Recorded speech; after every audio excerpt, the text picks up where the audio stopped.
Good day, ladies and gentlemen, and welcome to another very special edition of the Counter-Terrorism Today podcast of the International Institute for Counter-Terrorism.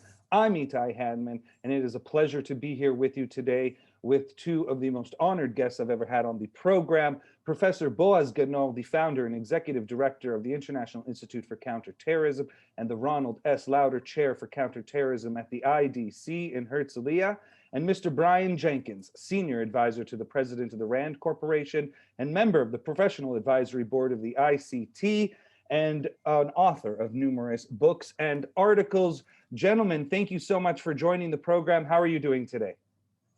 Thank you. Excellent. Thank you for having us. It's a real pleasure and an honor to have you guys on the program. We have had an unprecedented 2020 and we have moved into 2021, and things look like there might be some light at the end of the tunnel of this pandemic, with vaccines being handed out all over the world now, and things may be going back to a little bit more normal of a situation. But we have also seen the rise of extremism over the last year, culminating in the United States specifically on January 6th at the Capitol riots. And so want to sort of start right there. Where do we stand right now in the current state of affairs when it comes to terrorism globally and domestically, United States and Israel? Kick things off to you, Professor Ganor. Thank you.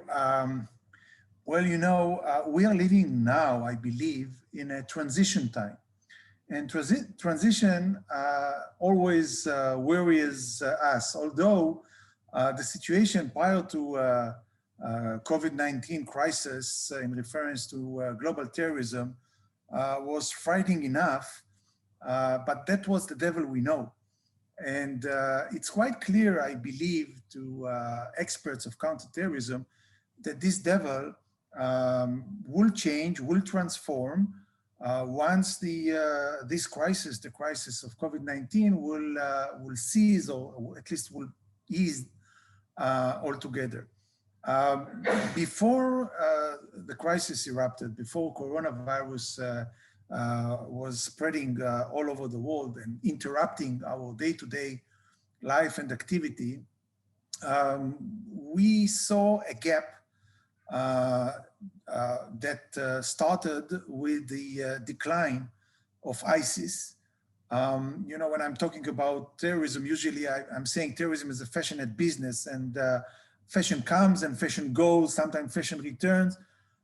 What we saw before the coronavirus became a global crisis was that the old fashion, the fashion of ISIS, declined. It was clear that this vacuum will not stay as a gap for a long period of time, and you will see something that will fill in this vacuum. It might be that ISIS will transform itself and become a different type of a terrorist organization, from hybrid terrorist organization that control territory and population to some kind of a classical under the radar, under the intelligence radar organization. It might be more an inspiration organization that inspire others, supporters and followers all over the world to conduct the attack, as they try to do, and we saw it. It might be that we will see old-fashioned struggling to return, such as Al-Qaeda. Or we will see a new fashion. Instead of ISIS, it will be Shmisis that would come and will threaten the world altogether. So in reference to Islamist terrorism, I think that we had this year of coronavirus that caused them to lower their heads. We saw less terrorist attacks worldwide because of many, many reasons, but this would not stay for a long period of time, and Islamic terrorism will rise again.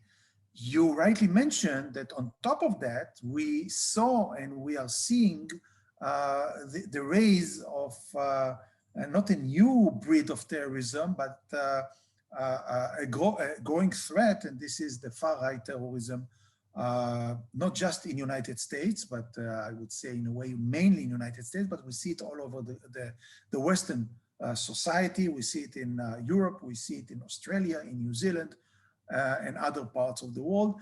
We tend to believe that those elements will also be strengthened as an outcome of the instability that was one effect of the coronavirus, the tension in so many countries, disobedience, conspiracy theories, and so on and so forth. This is a hotbed for those type of extremists to flourish, and we tend to believe that that would be the case in the near future. Mr. Jenkins, to you, same question. What trends do you see going forward in the coming year? Well, let me try to add some layers to that excellent introduction by Boaz. Look, we're dealing with a number of issues at the same time here. One is, of course, the continuing, albeit for the moment, somewhat subdued threat posed by this global jihadist enterprise. I want to be very, very cautious about that because while we have over the years been able to degrade the operational capabilities first of Al-Qaeda, and then subsequently we were able to at least destroy the territorial expression of the Islamic State. Nonetheless, these organizations have shown themselves to be resilient, adaptive, and opportunistic in taking advantage of new conditions. So I don't think we're through it yet. Both Al-Qaeda and Islamic State continue to exhort their followers abroad to carry out attacks. And indeed, we have seen a surge in terrorist attacks and terrorist plots in Europe recently, and in France, and in Germany, in Austria. Just recently, the discovery of a new plot in Denmark, with also arrests in Germany. Europe is on high alert. In the United States, in December, we saw the unsealing of an indictment against an individual who was an operative of Islamic State, trying to obtain flight training in the Philippines with an idea of replicating a 9/11 style attack in the United States. He actually wasn't an operative of ISIS. I misspoke there. He was, as I recall, connected with Al-Shabaab in Somalia. And we saw in January of this year a US soldier arrested in the United States who had offered his services to carry out a new terrorist plot against the 9/11 memorial in New York City. Now, a number of these attacks are low level, a number of these plots may be far-fetched, but they underscore the issues, which is that so long as this jihadist enterprise exists, it will continue to plot, it will continue to support, it will continue to extort actions by its followers abroad, and it will get some receptivity to those exhortations. As a consequence of continuing immigration, both legal and illegal, from Africa and the Middle East, which was exacerbated by the civil war in Syria and resulted in hundreds of thousands of additional refugees coming into Europe. That provoked a backlash, which we are seeing in the form of right-wing, anti-immigrant terrorist activity, acts of violence. In the United States, we've also seen a surge in domestic extremist violence from both ends of the spectrum, but probably most saliently for the moment and of greatest concern from the far right. Boaz also mentioned the pandemic, which I think is extremely important. Pandemics have long tails. That is, apart from the actual effects of the disease, pandemics tend to prompt disobedience to the authorities, resistance to health control measures. They spawn conspiracy theories. One thing they do, both within societies and globally, is they tend to exacerbate existing inequalities so that those who are lower down on the economic spectrum find themselves at even greater disadvantage and a greater distance. And we've certainly seen that in the most recent pandemic with more individuals worldwide being pushed back into absolute poverty. Now, that's going to create new tensions that whether we talk about groups on the far right, who will be responding to, again, new immigration pressures, or whether it will be exploited by jihadist extremists or others, that is going to be a fundamental thing we're going to be dealing with for a long time. It is, at the moment, I think, a complicated mosaic of threats, of layers of threat. Now, there's an advantage in being an older guy here, and that is, I would say, I haven't seen things this complicated since the late 1960s or early 1970s, when we were seeing wars in the Middle East, Israel involved in wars in 1967 and 1973, when we were at the height of the Cold War, when we were seeing the first major surge in the contemporary form of international terrorism in Latin America, in the Middle East, and in Europe. And even in 1968, 1969, we had the so-called Hong Kong flu, which resulted in about somewhere between 1 and 4 million deaths worldwide. Right now with COVID-19, we're at about 2.5 million deaths worldwide. So it is something comparable, although it appears that COVID-19 has had a far more devastating effect on the economy. And it's going to take a long time for nations and the global economy to crawl out of the cratering that we've seen caused by the pandemic. So again, you know, the 1970s that followed this period was a very turbulent decade, and I suspect that we are again looking at a very turbulent decade to come. And if I may, I would like, actually, I think that the opening statements coming from Brian and from me is too optimistic. So I would like to add another concerning dimension to the discussion.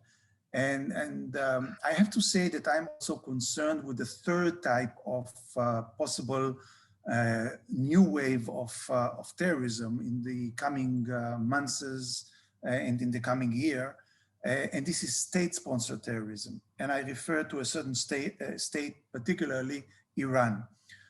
Because whatever would happen between United States and Iran, and probably there are two options on the table, either Biden administration will find a way to build a new deal or go back to the old deal, nuclear deal with Iran, or those efforts will not be successful. In both scenarios, I see Iran having greater involvement in local terrorism in the Middle East and maybe even in other parts of the world at the same time. And why is that? Because if United States and Iran will not come to an understanding that will end the tension between the two and there will not be a deal, Definitely, Iran will try to intensify their support and their activity in Hormuz Straits, in Saudi Arabia, in the Middle East, maybe vis-a-vis Israel, and so on and so forth, by unleashing many of those proxies, Iranian proxies, that they have raised, and they will push them to conduct terrorist attacks. I refer to Hezbollah, I refer to the Shiite militias that are controlled by the Revolutionary Guards, and of course I refer to the Houthis that unfortunately, in my view, President Biden just now decided to announce that they are no more a terrorist organization. I don't know what changed his mind. They are a terrorist organization that directly attacks civilian targets in different parts of the world.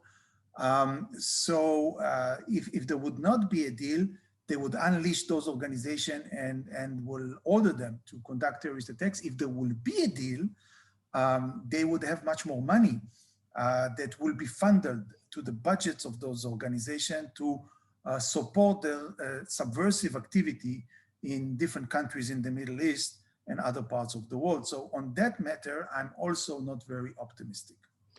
Before I send it back to Mr. Jenkins and right-wing extremism, the rise in the United States, I wanted to follow up with you, Professor Ganor, on exactly that point you just made about the Houthis being removed from the terrorist list of the United States, and then as well as Iran. And that specifically goes to, first of all, how does it hurt the war effort on terror, the removal of the Houthis from the designation list?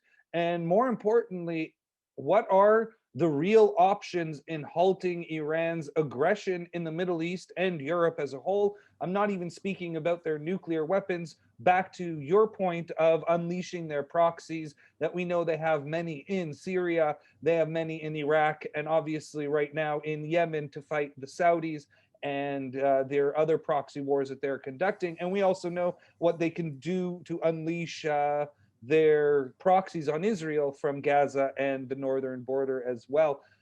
So what do you think is the course of action to being able to at least stop Iran in its tracks, and not necessarily even turn it back, but at least prevent it from conducting these nefarious affairs inside the Middle East? Well, first of all, you know that I am very consistent in my approach towards the definition of terrorism, defining terrorism, defining terrorist organizations. And I am very frustrated to see time and again through history that the American designations of terrorist organization is politically biased.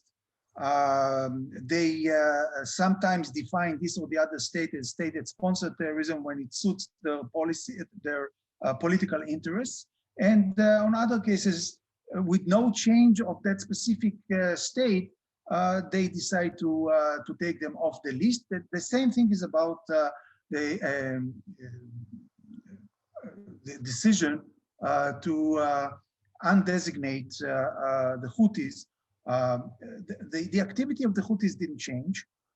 Even in the official statement of the Biden administration, they admit that they are still a terrorist organization, but then they give you, in my view, weird excuses why there is a need to lift the designation from this organization because of humanitarian concerns and so on and so forth. Between you and me, I think it's quite clear this is a message that Biden administration is trying to send to the Ayatollahs in Iran, and saying we are not ready to lift the sanctions before we sign the New Deal, but we are ready to make some concessions, and this is the concessions toward Iran.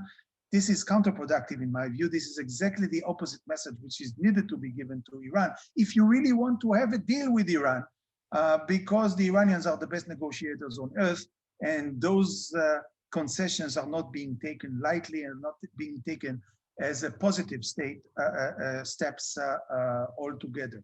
What needed to be done toward Iran, in my view, And by the way, I support a new deal with Iran. Don't get me wrong. I think that there is no other option.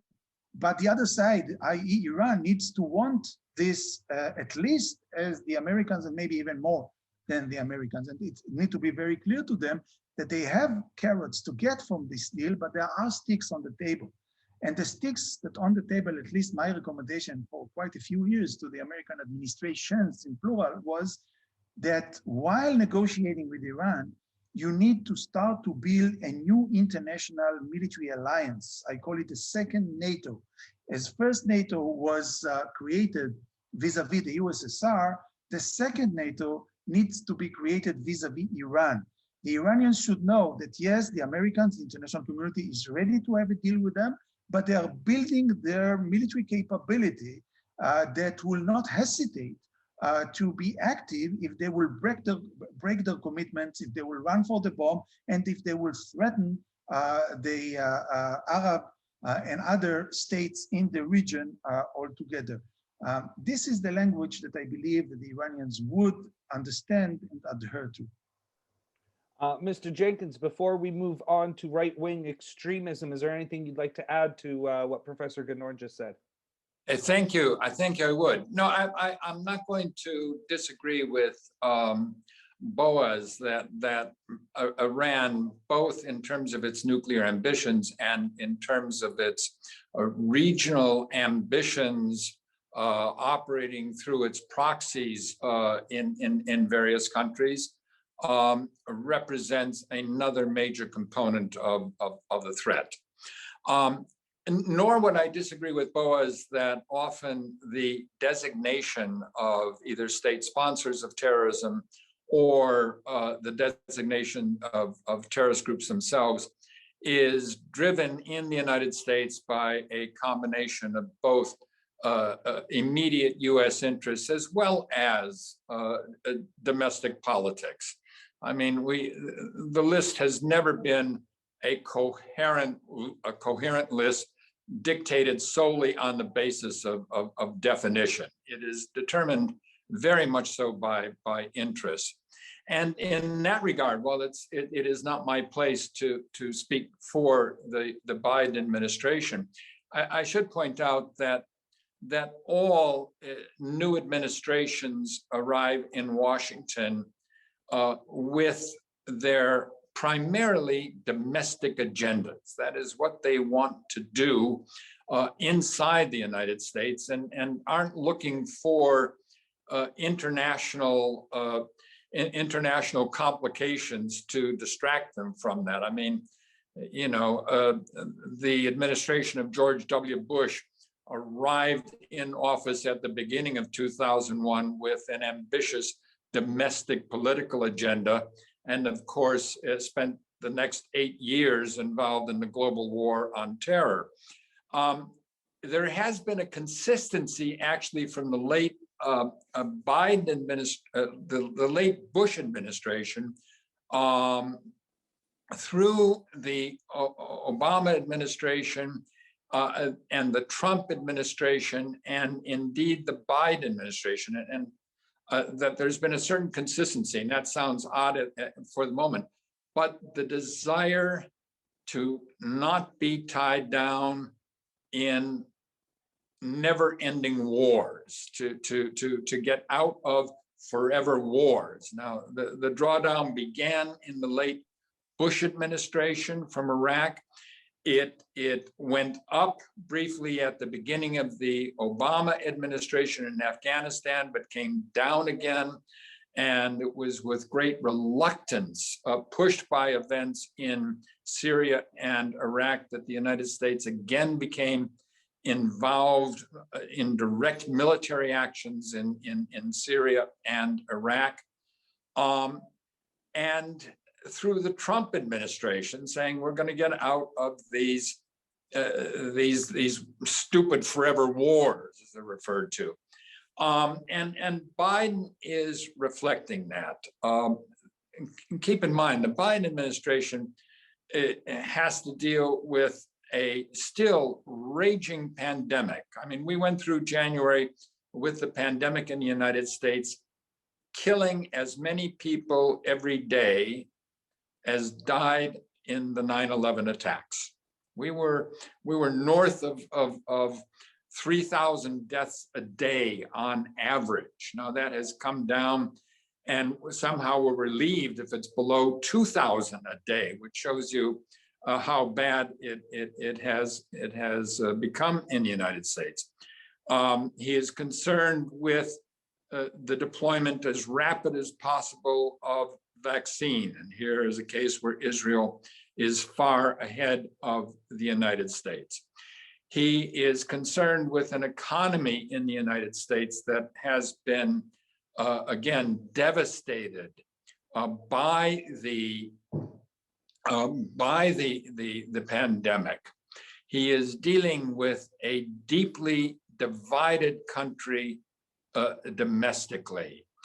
And so the desire not to become further engaged, and as much as possible to withdraw without leaving behind a catastrophe.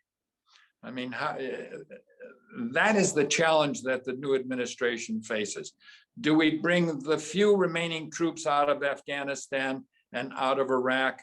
But what happens then? Are the Taliban going to give up their attempts to take over Afghanistan? I think an additional factor in terms of looking at the situation in Yemen and the Houthis, there is no question that there's been great discomfort in the United States about the nature of that war in Yemen, about some of the military actions of the Saudis in Yemen. The Saudis, for a variety of reasons, are probably not the favorites of the new administration, although I don't speak for them, but that is clearly an issue. So bottom line is the Biden administration desperately wants to address critical domestic issues, and to the extent that it is possible, avoid troubles externally that would completely distract any progress on these domestic issues. Now you go back to the famous statement by former British Prime Minister Harold Macmillan, when he was asked, what is it he is most concerned about? And his answer was, events, my dear boy, events. And it is those events that create crises and drag governments away from what they really want to achieve. And I think the Biden administration, wisely or unwisely, I'm making no judgment on that, is trying hard to focus on domestic events and not become further bogged down in seemingly forever wars. And just before we move on quickly, I needed to follow up with you as you bring up forever wars. Do you feel that the designation of war on terror sort of prevents an end to these forever wars, as the war on terror doesn't seem to be coming to an end, as new terrorist organizations continue to pop up? You defeat Al-Qaeda, ISIS pops up. ISIS will pop up, as Professor Ganor says, maybe Schmeisis shows up next, and et cetera, et cetera, et cetera. Does the designation of war on terror prevent the actual completion of the war, if you will? I have to plead guilty to the fact that I was in September 2001 in favor of framing our response to the attacks of 9/11 as a war. And my reasons for doing so at the time is that clearly this was an unprecedented attack on the United States, unprecedented also in the annals of terrorism. It was going to require a national effort. We had to mobilize national resources, not just military resources, but diplomacy, intelligence, all national instruments had to be mobilized. that military force clearly was going to be a component. And I suppose one of the biggest factors in my arguing for framing it as war is that on previous occasions, terrorists had attacked the United States and we responded militarily one time and then waited, and then terrorists would attack us and we would respond one time and wait. That to me was not deterrence, that was building a relationship. And the difference by putting it in a wartime environment that would be achieved would be that we were not going to launch missiles or launch a military attack on Al-Qaeda and then wait again. We were going to continue to go after Al-Qaeda until we could degrade its capability, its operational capability to attack us again. Now that meant continued activities. And if we were going to send young men, and in today's world, young men and young women, into harm's way, then we deserved to, we had to do so. They deserved our support as a nation. And the way we do that is with an expression that this is a war. There was an authorization for the use of military force by Congress. It wasn't a declaration of war, but it's the closest thing we have to it. And it meant that the nation is going to be behind the people to do this.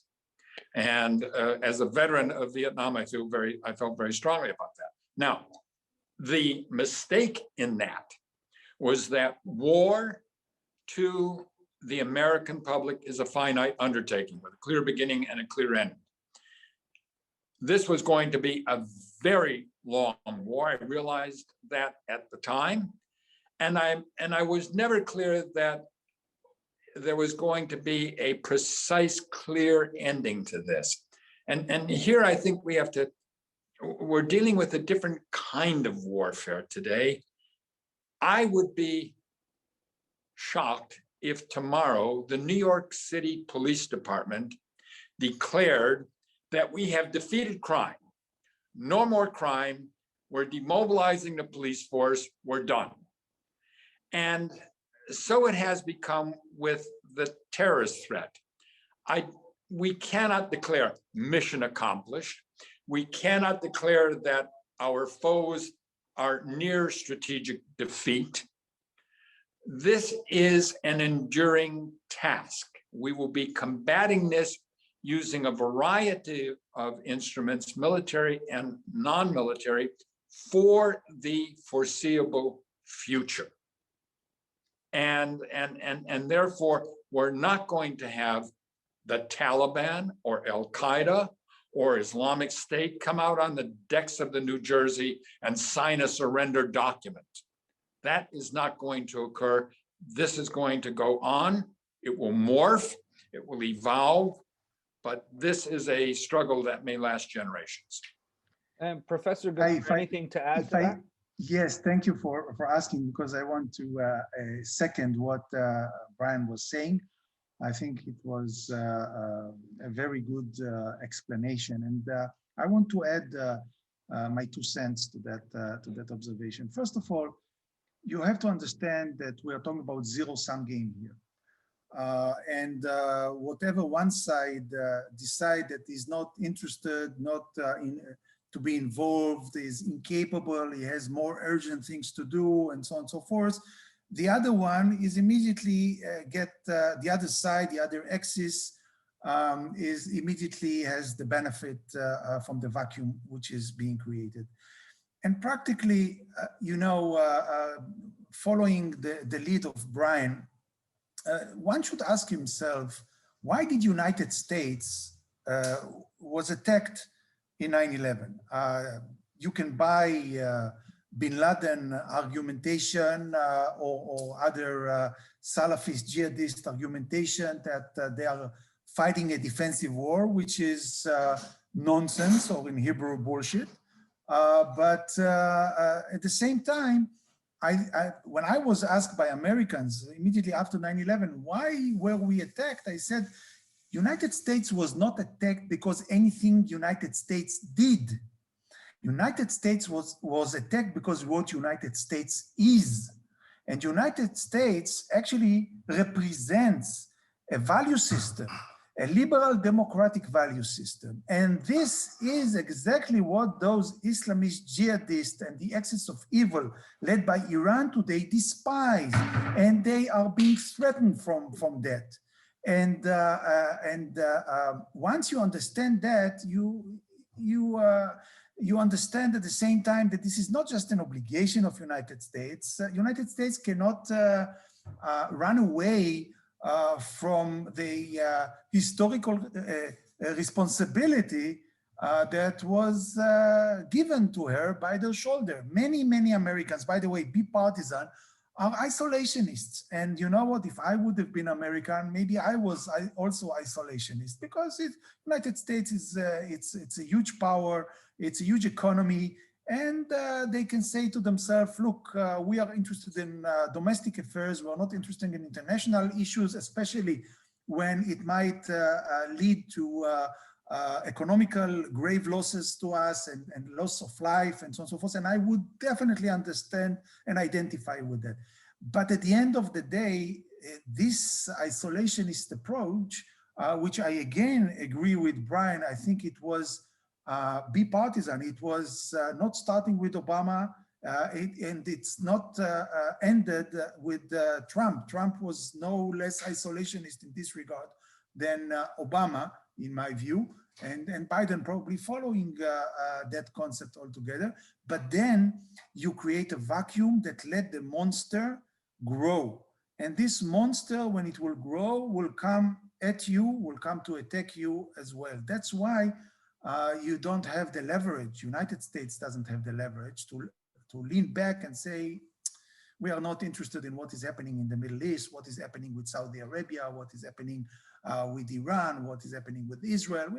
We are now having bigger problem on our shoulders. Yes, you have bigger problem on your shoulders, but you were elected as the president of United States. As such, you are a big leader, if not the leader of the world, and you have a responsibility as such. And before we let both of you go, as we somehow have already gone over 40 minutes in our discussion today, I wanted to pose this question to both of you. I'll let you first answer, Professor Ganor, and then to Mr. Jenkins to more elaborate on the United States front, specifically with this question. But what do you guys see is the cause to the rise of extremism on the right wing that has also manifested itself now into violence? We have seen over the last few years, specifically, we saw Christchurch in New Zealand. We have seen what's happened at religious institutions in the United States. And these have been conducted by domestic terrorists and with a look at the right-wing ideology.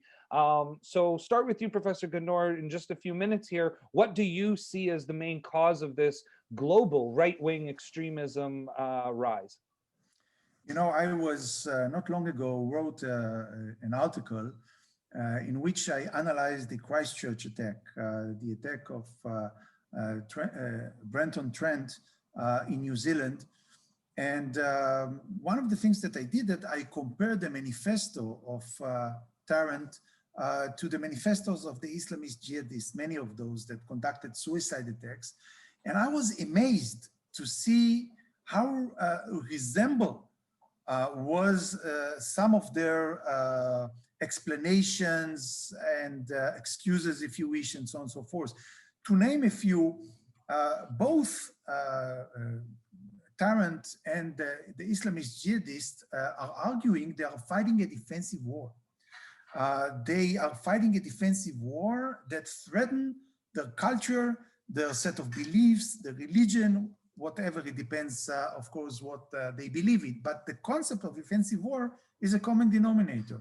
Another common denominator is the self-appreciation that they have to themselves as altruists. They see themselves as people that are ready to sacrifice the biggest sacrification, and this is their life, for a greater cause and for the cause of defending others, coming from the culture. It could be the white race, or it could be the Islamist approach or whoever. And the other thing which you find also very interesting is the interdependency between those two phenomena. Many of those far-right terrorists are excusing their attack, of course, in order to prevent immigration, to defend the Anglo-American culture and values and so on and so forth. But they bring as an explanation the need to defend their culture because of the Islamist jihadist attacks that occurred in Europe, that occurred in United States and other places, and vice versa. You could see Islamist jihadists revenging attacks that were taken, like the attack in Christchurch and other attacks against Muslim facilities or Muslim people altogether. So what I think we see in recent years is a greater concern among a certain sect, ideological sect of what we call far right, that comes as an outcome of what they believe is a threat to their culture altogether. This is not new. This is something that I'm sure Brian dealt with even before I started to be interested in the subject of far-right extremism.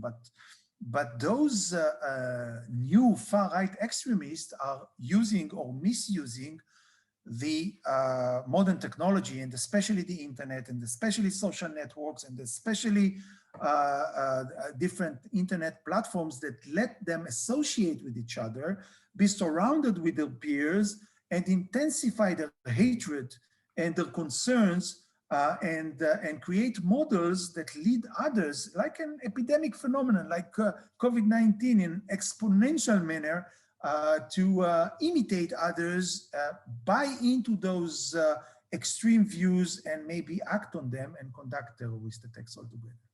And to you, Mr. Jenkins, and give us the United States perspective a little bit. This thing seemed to be heating up on that front in the United States, as we saw culminating in the January 6th Capitol riots. Well, I recall Boaz's arguments comparing the right-wing extremists to the jihadists, and I thought it was an extraordinarily insightful argument, in that in both cases we have traditional societies, traditional cultures, traditional beliefs that see themselves being threatened by fundamental change. There is in the United States, in terms of when we talk about right-wing terrorism, this is really an assemblage of grievances and causes. I mean, it includes white supremacism, it's anti-Semitic, it is anti-foreign, it is anti-immigration, it is anti-feminist, it is anti some of the changes we see in gender identification. It, as I say, this is a continuing, a dark current in American history. Now, depending on what it feels threatened by, there will be different banners raised in that host. But this goes back to the early 19th century in terms of resistance to immigration from certain quarters. This dark current widens during periods of economic and social stress, and clearly people feel that their traditional views, their views of religion, their views of race, of ethnicity, of culture, are under threat. And that reflects recent stresses in American society, in terms of immigration, in terms of the economy. Clearly, the pandemic has fed that as well. Boaz mentioned the importance of the internet and social media. One of the features of the pandemic we see is a great deal of isolation, people spending more time in isolation on the internet. That is a radicalizing experience. It is an area where conspiracy theories thrive. So it's both traditional and it is very, very modern. And as I say, has a long history in the United States. There's no question that in the political polarization in the United States has been increasing over the last several decades. It has intensified in the last several years as we have seemingly lost comity, the ability to conduct ourselves through civil discourse. That really has eroded significantly. A kind of bellicose rhetoric has replaced any kind of calm reflection and civil discussion in our society. And that's something we are going to be dealing with here for the next, I suspect, 10 to 20 years. It is probably the most fraught and the most delicate undertaking that the United States has faced in the last 160 years.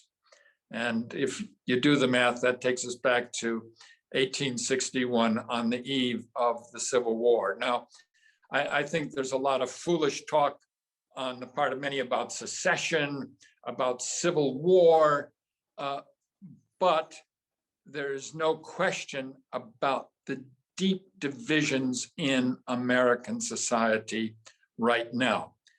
The challenge for us in the United States is how will we deal with the violent domestic extremists, what we call DVEs, domestic violent extremists,